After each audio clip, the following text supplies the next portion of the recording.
Hello, welcome to 30 Minutes. I'm Rick Anthony. What I particularly enjoy about doing this program is the opportunity to visit with people whom I've known for some time, but didn't really know about a certain facet of their life.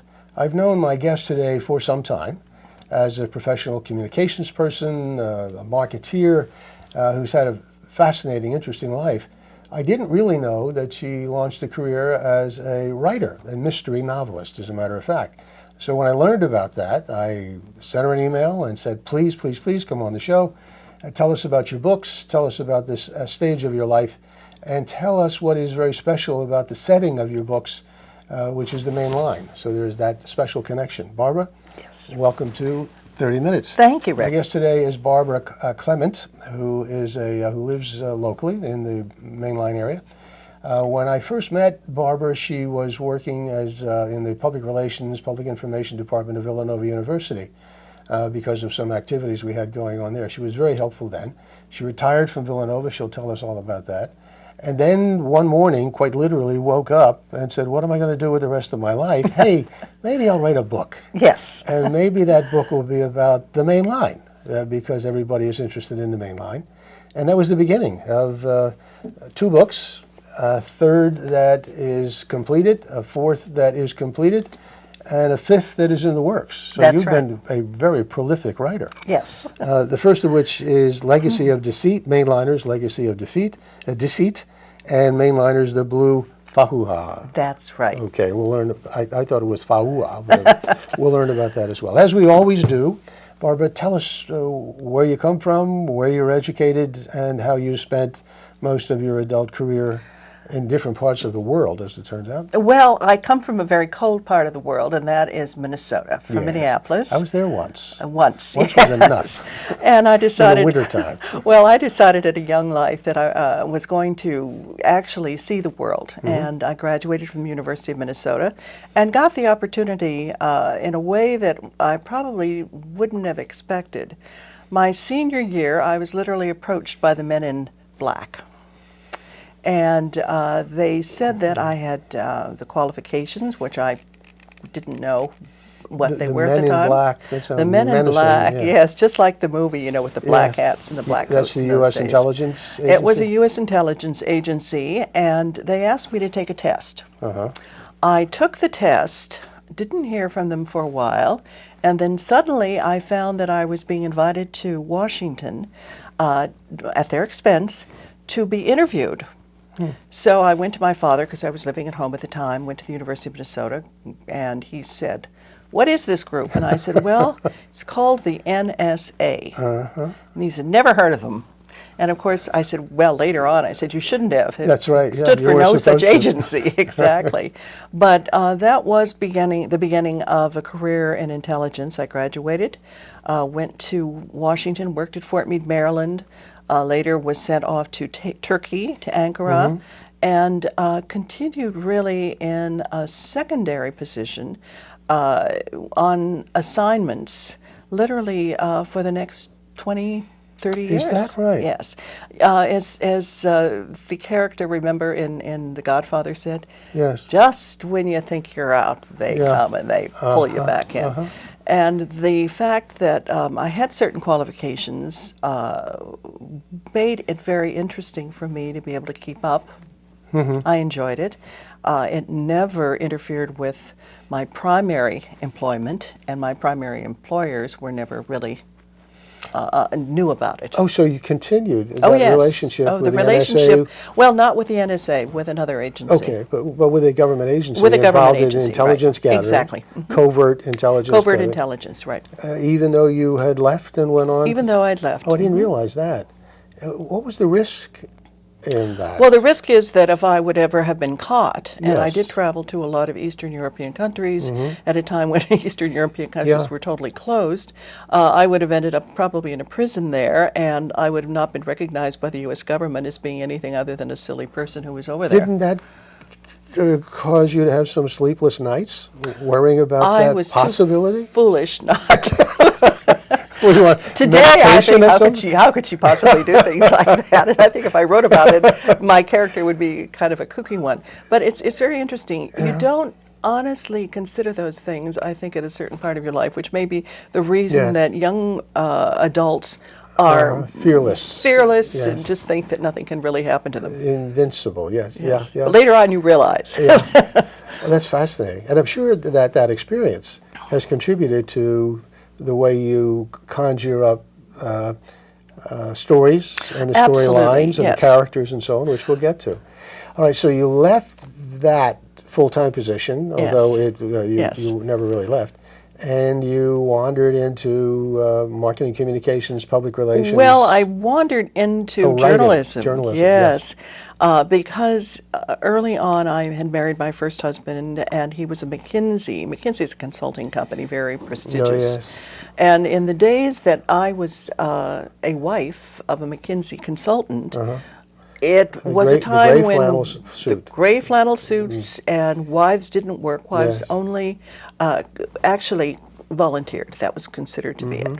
But I had volunteered enough, and I really wanted to work. And my first job that my husband allowed me to take, which I begged him Don't you choke on those words Oh. that my husband allowed me to allowed take? me to take, and Yeah. he said, "You can only take it if it doesn't take up too much of your time. You know, we don't want anyone to know about this. no. No. So I promised that, and of course, it was not exact. It was kind of a fib because I took a job as a fashion writer for the Staten Island Advance, not knowing, truly not knowing, that this was the headquarters for the Newhouse, Condé Nast Empire. And as a fashion writer, I had a little desk, probably about the size of this one, that was right across from a door. And that door was the office of Sam Newhouse, who was the mogul of the entire operation. He was a tiny little man, about 5 foot tall. And from his lips, all of the empire of Newhouse was ruling. He liked me, he liked my writing, and within 6 months we had syndicated the column. Not just to the Newhouse people, eventually it went out to Chicago Sun-Times Daily News Wire Service as well. And it increased to interviewing personalities such as Mrs. Estee Lauder. And I did a whole series on Mrs. Lauder and followed her to Europe. And at that time I had an office at the Palais du Bourbon in Paris for Condé Nast. And Mrs. Lauder eventually liked the series so much that a few years later, her son came to offer me a job, which was to head up really a new international public relations department for Estee Lauder. And that's what I did for over 14 years. So you went from absolute obscurity Yes, to high profile. yes. I'm sure a wonderful experience with a company that was the epicenter of fashion and glamour and so on. Absolutely. It's quite a contrast. It was really, you know, obviously it was over, it's a growth period. Yeah. I lived in Europe for 2 years with my first husband. We were living in Amsterdam, and I had an office in Paris, so I would fly to Paris several days a week. But you know, it's when you're involved with it, it is definitely, you know, it's a nice curve upward. Yes.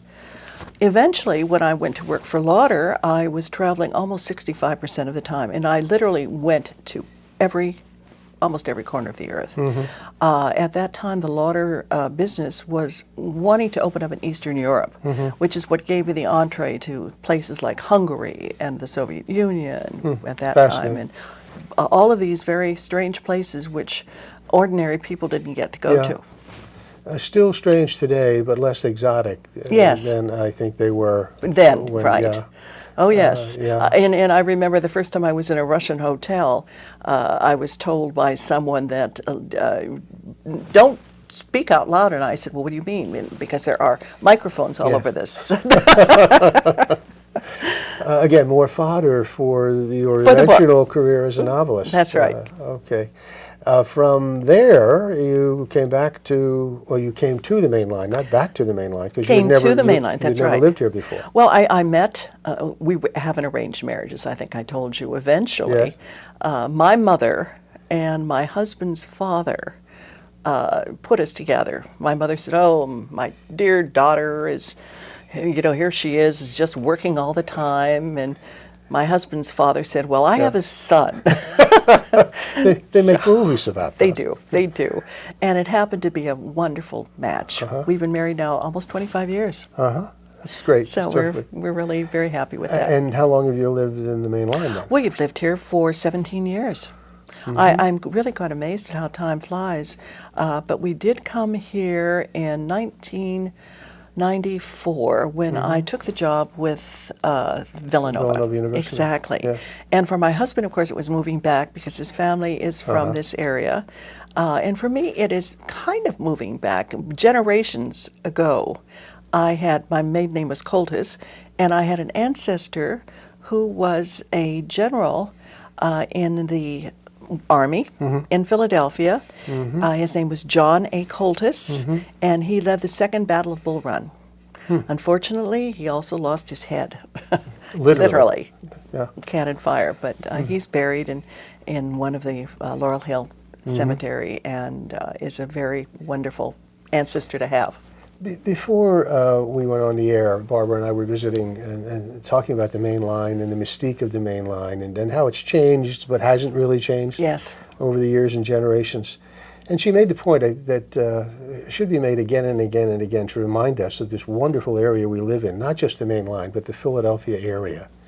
And your perspective, different perspectives, learning that Philadelphia has been the origin of so many innovations, wonderful people, movements, causes, technology, and so on, for which we're unaware because nobody's reminding us of it, and two, we don't take credit for it as a community. That's really true. It's strange. I think I told Rick that I was doing research for these books has really been fascinating. One of the things that I learned just recently was that in the year 2005 in Philadelphia, the FBI created the first crime art team. That means this is a team of FBI agents, made only 8 of them, by the way. They were very sophisticated people who lead an entire national crime art theft investigation team. And they have been responsible for returning a significant number of paintings and objets that have been lost or stolen by different people. And another one I told you, which was really kind of a fun thing, was that my husband and I were at a reunion recently, and I was sitting next to this very nice gentleman, and we were chatting away, and he said, "Oh, well, I used to live in a house across the street from Agnes Irwin." And I said, "Really?" And later I found out that this man had been head of one of the major FBI crime intelligence groups, which was headed right here on the main line. Yeah. So you just never know, No, who it's these quite a people are. collage of wonderful people doing wonderful things. Exactly. Interesting people doing very interesting things. And you are among them. Oh. So you left Villanova. Yes. And tell the audience the story of that morning you woke up in January. Well, it trying to was figure just out a what few you were gonna days do with ago. the rest of your life. 4 years ago on January the 26th, and I woke up on the morning of the 27th, and I'm sure that other people have this experience too, because you More and more of them, look yes. at this day and you say, what am I going to do with it to fill it up? Yeah. I'm so used to getting up at 6:30 in the morning and going to the office and coming home at 7 o'clock and and then going out in the evening and talking and doing whatever I do. And I was really depressed. And my husband looked at me and he said, "You told me that you couldn't wait for the day when you'd be able to write your novels." And I said, "I guess I did, didn't I?" So it was about a week and a half later that I literally sat down at the computer and said, "All right, we're going to write it. We're going to start out." And of course, the first one was Legacy of Deceit. Legacy of Deceit. Yes, and they are the mainliners' mysteries. Every one of them has a tie to the main line, and this one in particular does because it's about a mainline family, which I consider kind of the core of what mainline is all about. Family. Family values, very, very much a family community. I think I told you that we were at a number of different parties, and someone will come up to you and say, "Oh, your name is Clement. Are you by any chance related to XYZ?" And then you find out that you're about a fourth Yes. cousin Yeah. relationship there. But everybody seems to be in some way related to someone else on the main line. Why did you decide that the main line would be the setting for the series? And did you have in mind that there would be a second, third, fourth, and fifth book when you decided to sit at the computer and... After the first the one, I plunge? did, because I had such fun writing it. My books do not have an outline. My writing style is what I call first reader writing. It's one that is, well, it's different from a P.D. James, for example, who sits down and writes out an outline, and she follows it very specifically. I write more in the George Simenon, who is an old mystery writer that happens to be one of my favorite style, in which he used to lock himself up with a bottle of bourbon and sit there and write. I don't have the bottle of bourbon. I don't even have a bottle of wine. A cup of coffee, but that's about it. But I'd sit down and I write, and I have a general idea of where the book is going. But my characters are the ones that lead it. And oftentimes I'm really surprised at what's happening, and I'll get through with a chapter and I'll say, now what is that going to do? I mean, how in the heck am I ever going to get out of this one? Because I don't know what's going to happen now. But by writing in that fashion, neither do my readers.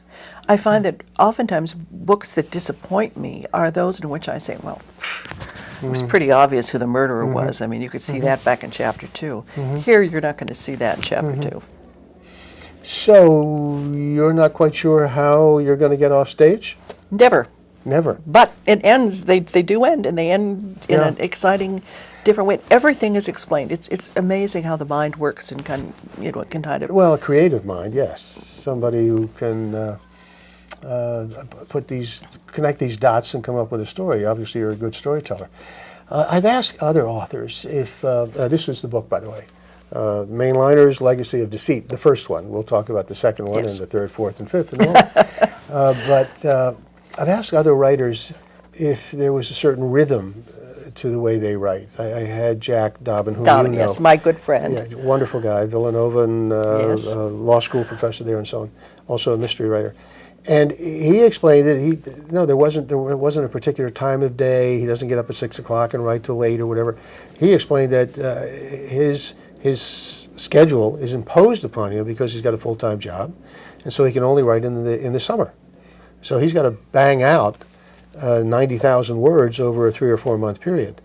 And he said how he does it is kind of at his whim, but he's got to knock out 3,000 to 5,000 words a day sometime during the day. You write differently, I think. I do.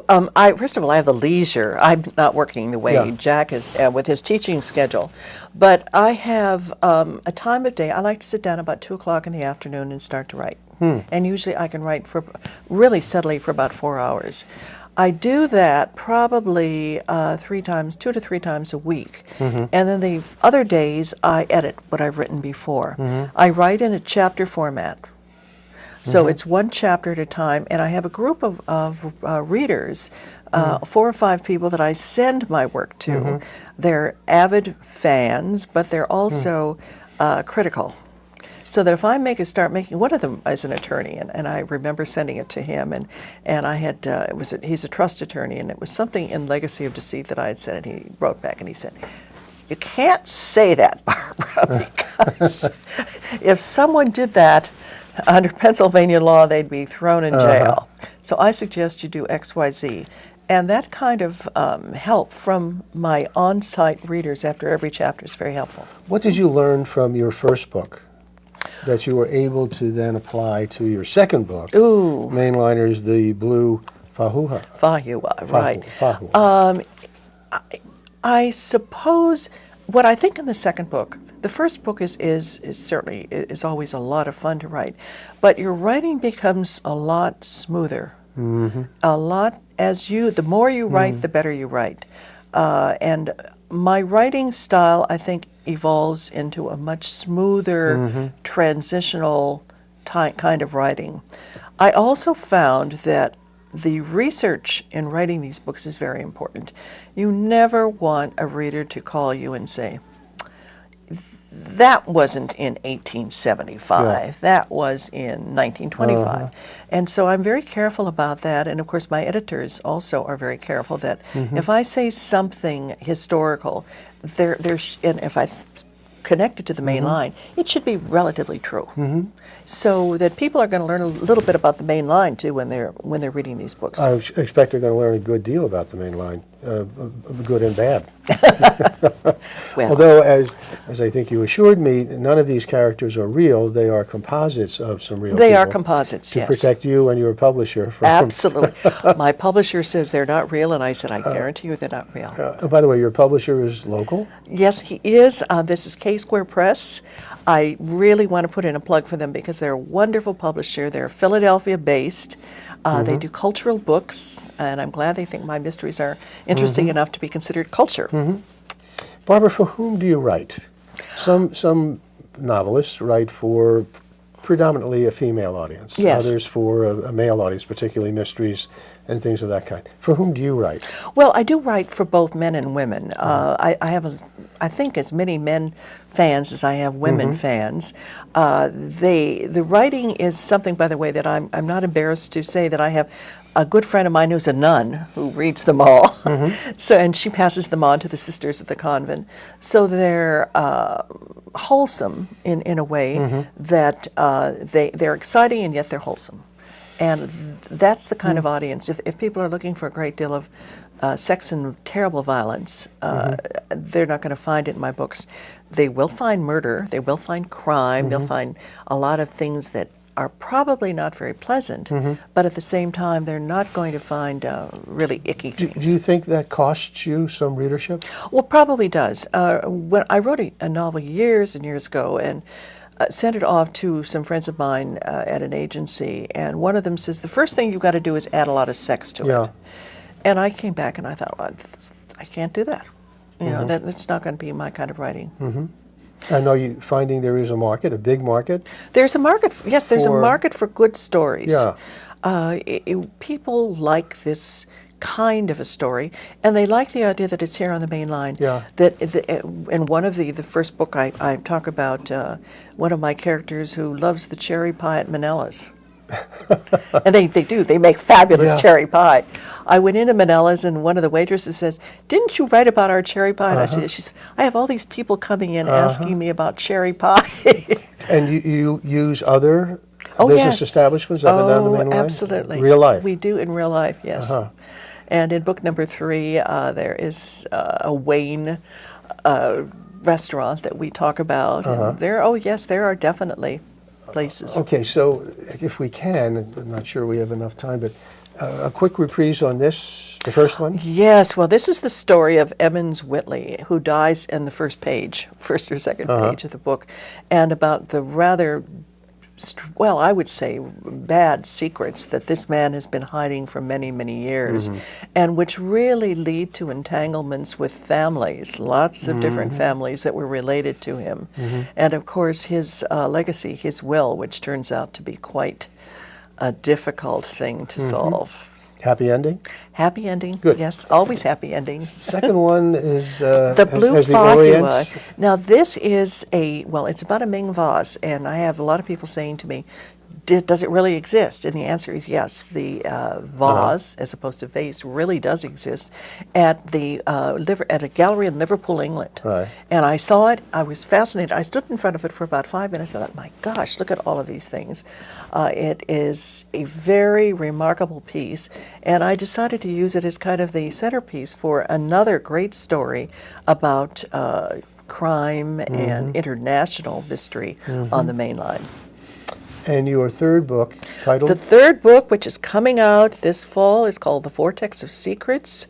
It literally takes place on Spring Mill Road, or just off of Spring Mill Road. There is a university in it. Oh, yeah, really? Yes.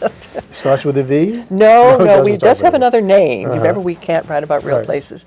But I think that's going to be kind of fun because it has a lot to do with the Marcellus Shale. Oh. Yes, and about a bunch of bodies that were found, of course, on the premises. Anyway, very exciting tale. And the fourth book is already... The fourth book, which I completed last year, last summer, is called Pillar of Salt. Killer? Pillar. Oh, Pillar. Just like the Pillar of Yes. Salt. And that takes place partially here in Gladwin on the main line with a very interesting gentleman, Benjamin Whitley, who is quite a character. He's an archaeologist. And of course, the Pillar of Salt, and you remember Lot's Yes, wife, the yes, Pillar of yes. Salt. Well, Biblical. Now you're that into is a biblical. So that takes place And there. the fifth The book fifth one, is which is in- what I'm working on right now, is called Shadows, and that is about art theft and the looting of art during the Nazi era. And a lot of it, is still out there, billions and billions of dollars. And Jessica Rollins, my protagonist, goes after to try. She's selected by the President of the United States to go after it and find it. And is that the character that weaves? I sort of relate to. Yeah, but Yes. also weaves through Weaves through all it of the all. books? Yes. That's the Rollins, continuity. Jessica Rollins. Yes. A movie deal, maybe somewhere? Oh, I'd hope so. I'd love to have it on television. I think that would be Yeah. a wonderful television series. There's lots of meat there. Are you you've got this niche now. Yes. You're a mystery novelist. Is there another kind of writing you think you'd like to do? Well, I've been approached by a couple of people saying, "Why don't you do your memoirs?" But I think that's a little too revealing. I'm not certain that I'm ready for that kind of. I'd prefer to, if I'm going to tell anything about myself, tell it through the characters in my novels. I think that's a lot more fun.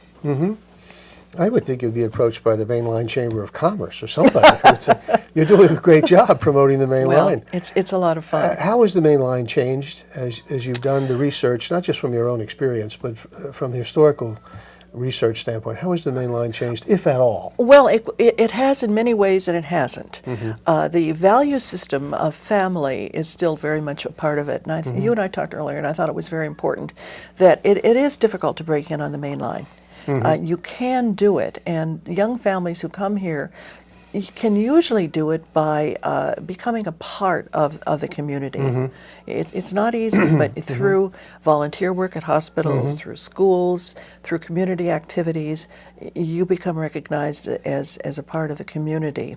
But we are insular in some ways, and that is not always bad, because we're very protective of a culture that we have here, which I think is quite wonderful. It's very academic. We've got lots of universities, lots of schools here, which are just filled with rich knowledge that we can share.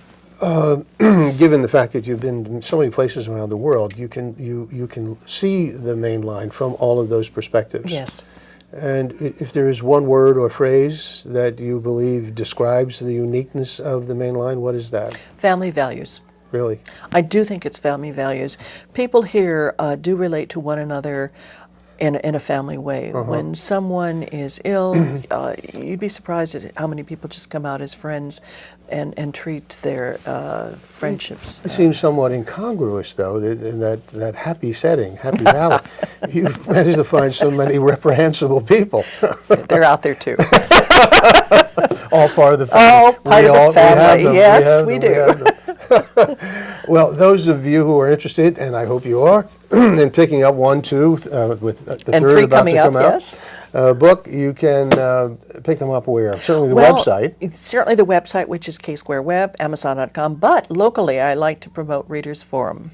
They are the only bookstore left here on the Main Line, and if you want to go in and buy these books, they're available, and they'd be happy to see you. Located where? That is located in Wayne. Beautiful downtown Wayne. Beautiful downtown Wayne. Yeah. Readers Forum, the bookstore on the Main Line. Okay. Well, thank you very much for being here. It's been a delight to see you Oh, again. Rick, it's fab. That's And really fun we'll to have hear. you back when your third book, you say I'd in love the fall? it. In the fall in October, yes. And then we'll have you back again when you have your first check for the at least an option on a movie. Oh, fabulous. Love that. Thank you again for being here. Thank you very much for having me. My pleasure. And until next time, this is 30 Minutes. I'm Rick Anthony. Take good care of yourselves.